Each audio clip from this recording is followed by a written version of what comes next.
Welcome to South African Labor Relations, a history of social engineering. South Africa's history has been shaped by social engineering, where governments designed laws to control where people lived, worked, and their economic roles. Labor relations were at the center of the system, creating racial divides in the workplace.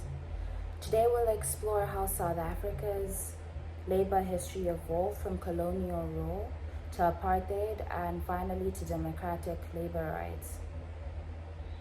Let's start with the early foundations of labor relations during colonial times.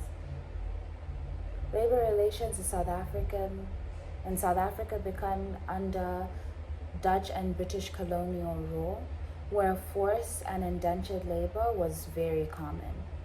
During the 1600s, the Dutch East India Company used forced labor from the Khoisan people and later imported enslaved people from Africa and Asia.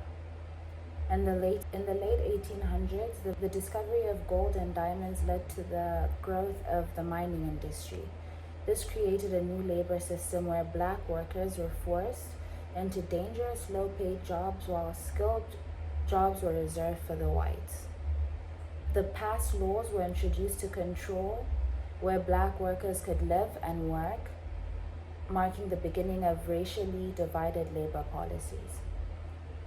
This racial division in the workplace would only deepen with the rise of apartheid laws. When apartheid was officially introduced in 1948, the government passed laws that entrenched workplace segregation. The 1956 Job Reservation Act ensured that high-paying jobs were only available to white workers. Trade unions for black workers were banned under the Industrial Conciliation Act, limiting their ability to negotiate better wages and conditions. Bantu education was introduced to restrict black workers to low-skilled jobs, ensuring they remained in low-paying positions. Despite these oppressive laws, black workers resisted. The Durban strikes of 1973 and the formation of COSATU in 1985 played a major role in challenging apartheid labor policies. The struggle for fair labor rights would eventually lead to major changes in the 1990s with the end of apartheid. The 1990s marked the start of major labor law reforms in South Africa, ensuring that all workers had equal rights. The Labor Relations Act of 1995 allowed all workers to join unions and engage in collective bargaining.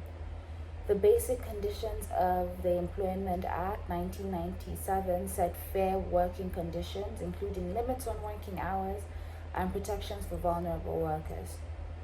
The Employment Equity Act 1998 was introduced to correct the racial and gender disparities in the workplace. Despite these changes, challenges remain. High unemployment, labor brokering, and frequent strikes continue to impact the labor market in South Africa. So where do we stand today, and what can we learn from our history?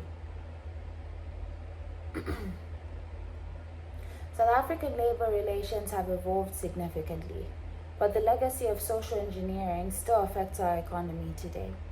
While laws have changed, challenges like unemployment and labor and wage disputes remain.